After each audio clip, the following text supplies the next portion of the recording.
So we are at 8 o'clock. Let's go ahead and call the meeting to order. And let's do the Pledge of Allegiance.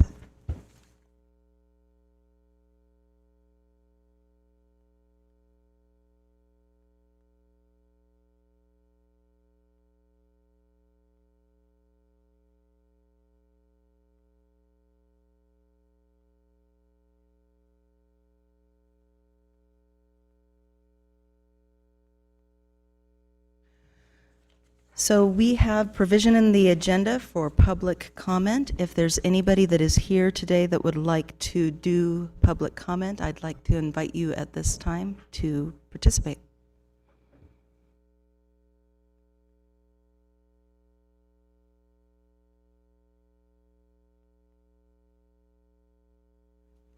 Hello, my name is Maddie Cerna, and I read the conduct policy and the other policy, and I just had a few comments and things I hope will be addressed. So in the, I believe this was in the suspension policy, it lists a bunch of things that people are not going to be discriminated for, race, etc., and age was not in there. I wondered if you would consider adding age to that list of things that, reasons why people will not be discriminated against. And I had a few other questions about the conduct policy specifically. So who is the conduct policy directed at? Are all of the library patrons capable of reading and understanding that policy? Where will it be posted? Will it be posted in Spanish? I think it's very important that it be posted in the library. And then I was reading through that, and it wasn't very easy to read. And I'm a very good reader, and it has traducing, and I had to look up what traducing meant. I've never heard that word. So I think that's worrying. I'm very educated, I read a lot. I think if there's a word in there that I've never heard, then maybe we should look at making it easier for all the library patrons to understand. And I also, I go to the library a lot, and I know that we're working through things, and I want to be very supportive of the library staff. I think everyone's doing a wonderful job, but the parking situation is hard. In the policy it mentions not impeding patrons, not hanging out on the porch in a way that impedes patrons from getting there. And the parking situation is difficult, and it's a little intimidating when so many people are standing on the porch. Maybe even asking, what are you here for? It's mildly intimidating. So I hope that doesn't become the standard way of business just indefinitely, because I don't love it. And one time I was going in, and I know there was some kind of problem, and I know everyone was dealing with it as best they could, but my kids were inside, and I was going back in because I'd had to run an errand, and there were people on the porch, and it looked like there was some kind of problem, and I tried to kind of say, what's happening? Is it okay if I go in? And I didn't get a response, and eventually I just went in, but people were right in front of the door. It was very close. I had to sort of sneak around them, and I was quite uncomfortable. And I know that wasn't, that was an unusual situation, but I was still uncomfortable. Oh, and my name is spelled Mattie. Okay, I think that is all I have to say. I just want to reiterate that I think everyone at the library is doing a great job, and you guys are doing a great job. I want to support the library, not just criticize it. But yeah, thank you very much. Thanks, Maddie. Do we have any other members of the public that would like to provide public comment?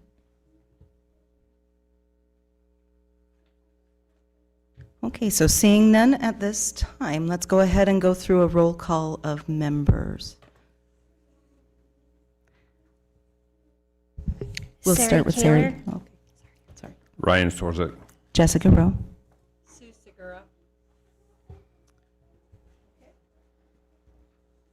And a verification of the posting of the agenda. Yeah, more for the record, the agenda was posted on September 27th between the hours of 2 and 5 at the locations listed on the agenda in accordance with statutes. Thank you, Pam. All right, so coming in here, we've got a consideration and possible action regarding approval of the agenda as submitted or revised.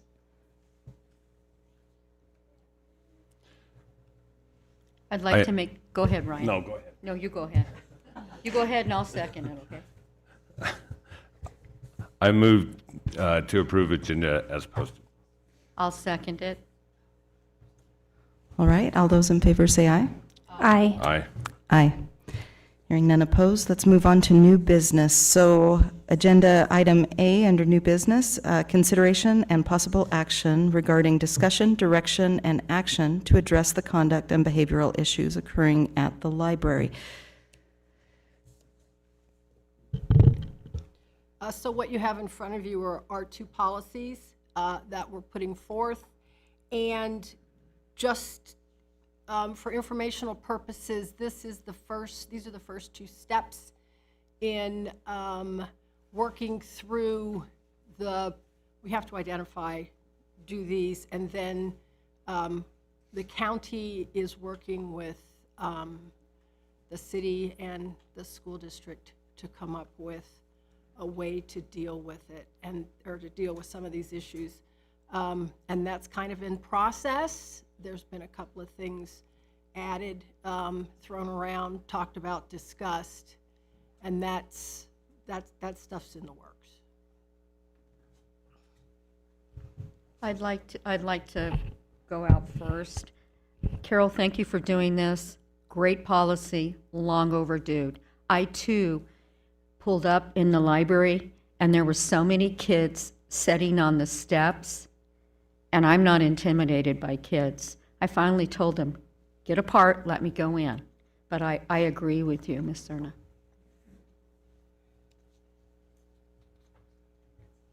What I see from the actions that we are taking today is that we need to lay some groundwork in order to support the staff and the patrons that are using the library in a more sustainable and permanent way.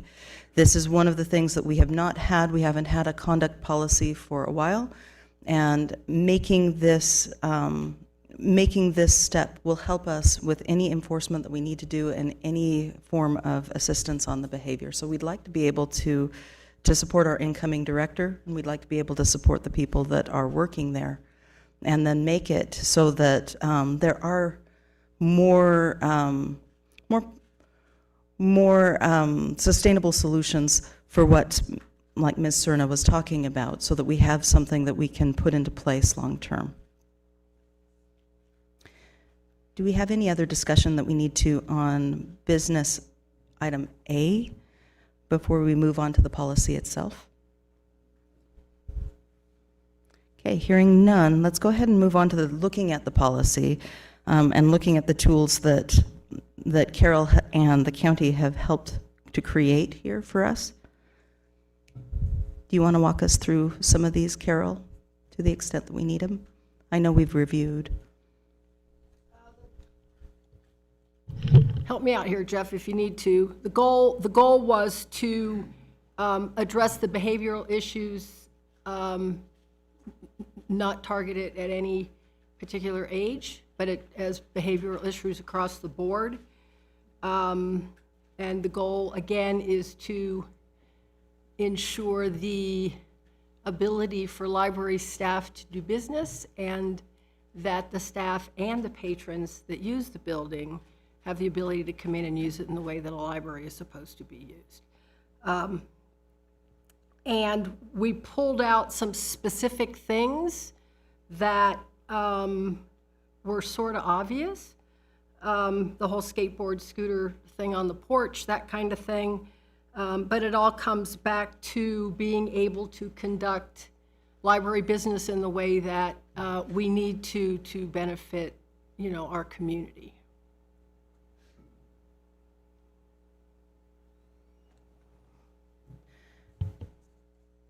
As I've reviewed through this behavioral policy, most of these things seem fairly straightforward to me. I think that in all of the cases that we've got things described here, these are some of the issues that would interfere with either the described use of the library by all of the members of the public, or would interfere with safety. This looks very much like a public policy or a conduct policy that we would use in, for example, the college where I worked.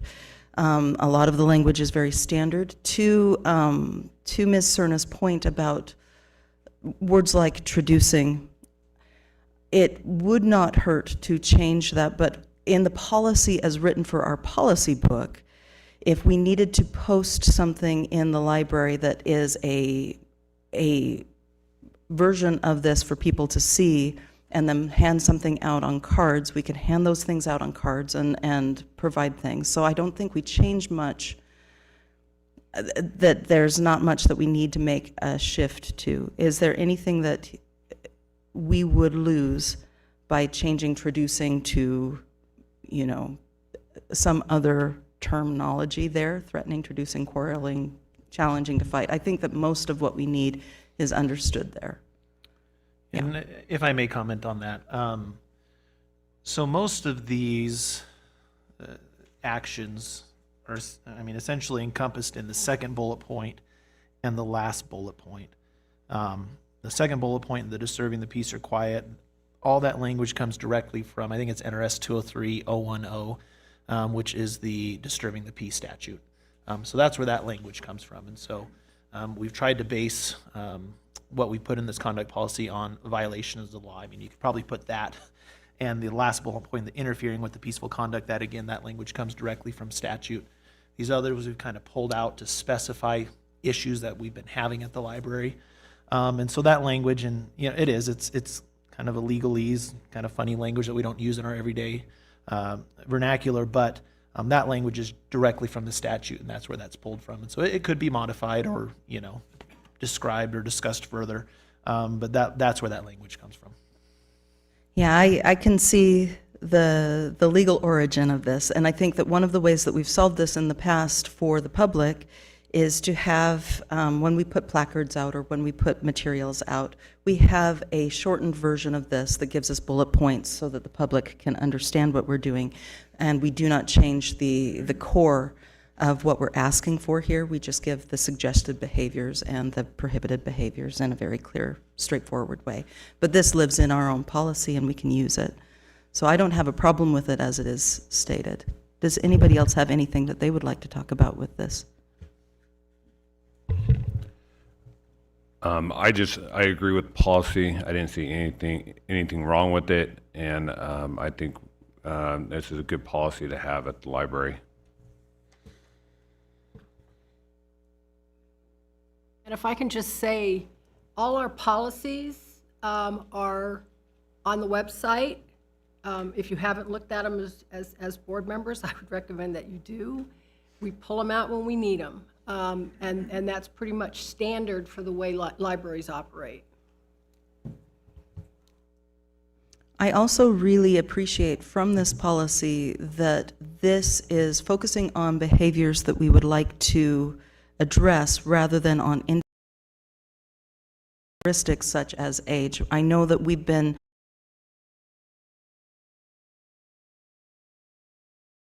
the library.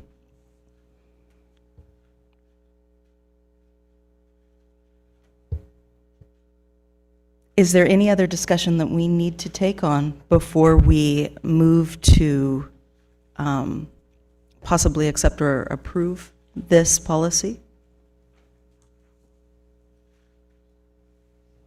Seeing none from the board, let's entertain a motion to approve this conduct policy. I'd like to make a motion that we approve the policy as is. Do we have a second? Second. All right, so we have a motion and a second. Let's take a vote on the conduct policy. All those in favor say aye. Aye. Aye. Aye. The motion carries.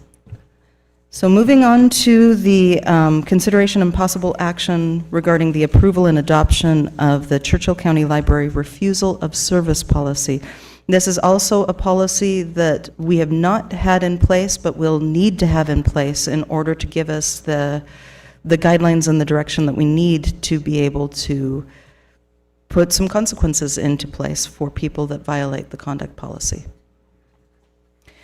So Carol, do you have anything that you want to highlight for us in this policy? The only thing I'd like to say about this is this policy was drafted from a policy that the county already has, a general policy that we tweaked to speak specifically about the library. Does anybody in the board have any questions or concerns that they would like to address here? I had one question brought to me, if I may just take a second and address it. It was regarding the appeal timeline. Just to describe how that would happen is once someone receives notice of a suspension of services, they would have 10 days to provide notice of appeal to the library director. From that time of notice, it would then be 30 days that this board has to hear that appeal and make a decision. And so it wouldn't have to be a very quick turnaround.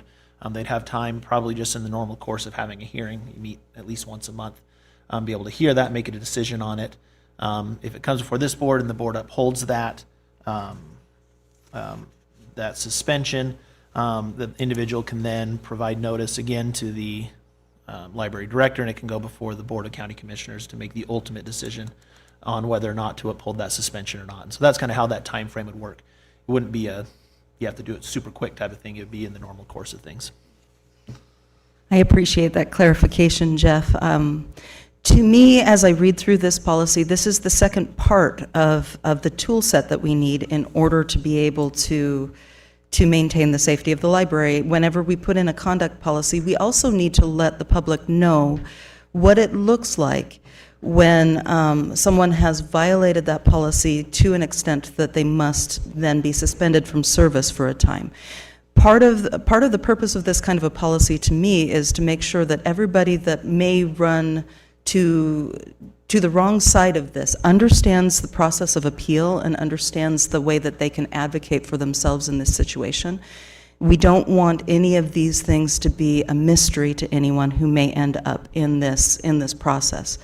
We also want to be able to let ourselves know what sorts of things we have at our disposal to be able to enact the things that we need to. So I think that this clarifies it. It is very, very standard. It looks a lot like policies that I have seen and used in the past. To Ms. Cerna's comment about the protected classes, the language up here in the right to refuse service and the regard to race, religion, et cetera, it's fairly standard to the protected classes or notification of protected classes.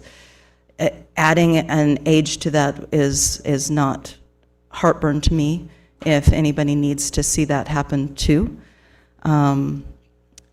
because we are focusing on conduct, and that would be fine. But it is standard language, so I didn't even notice it when I'd read through it.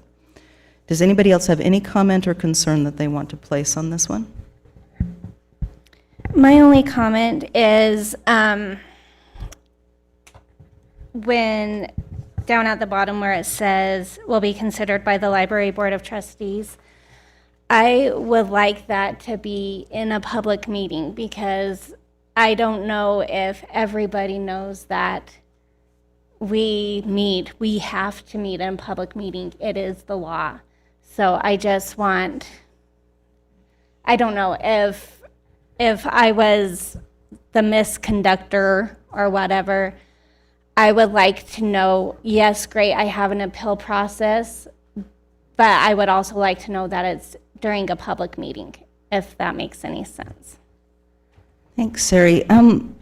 Jeff, do we have any issues on privacy on an appeal process, or would it bother us at all to have the language of in a public meeting added to this? Well, it would have to be conducted in a public meeting pursuant to NRS 241, and so there wouldn't be any issue with that. And I think if you just added the language of, there at the end of that first paragraph, the Library Board of Trustees shall issue a final determination, well, now where are we at? Will be considered by the Board of Trustees in a public meeting pursuant to NRS 2, Chapter 241, something like that. That could definitely be added. That sounds great. So do you have another comment Yes, too? thank you. No, just thank you for that. Perfect.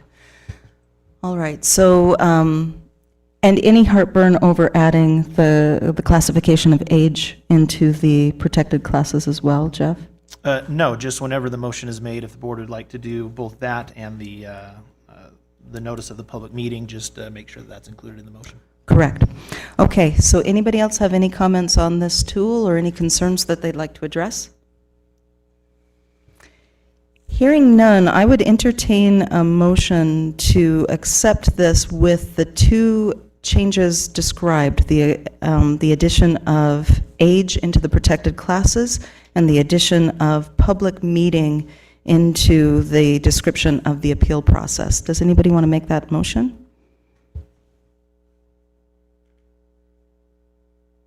I want to make a motion to modify the Churchill County Library refusal of service policy to include age without regard to age, race, religion. And I would also like to modify it to have by the Library Board of Trustees in a public meeting.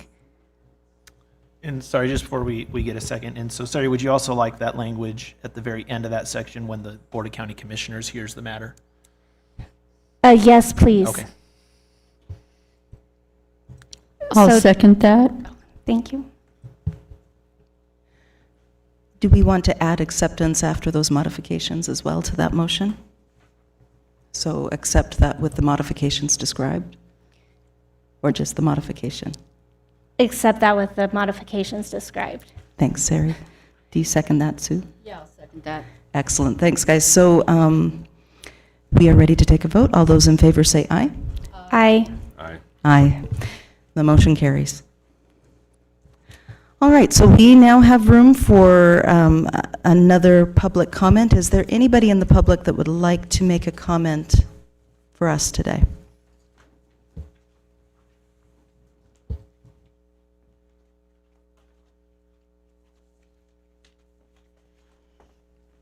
My name is still Maddie Cerna, and I just want to say thank you so much for taking into consideration my suggestions. I really appreciate that. Thanks, Maddie. We appreciate you. Anybody else in the public want to make a public comment? I think at this time, the main thing that I would like to express again is my intense gratitude at the work that Carol and the county have done on the behalf of the library. This has been much needed. I know that we don't often see the amount of work that goes into this, but I know they've been spending hours on this. So I really appreciate the attention to detail that they've given us and the attention to the safety of the public.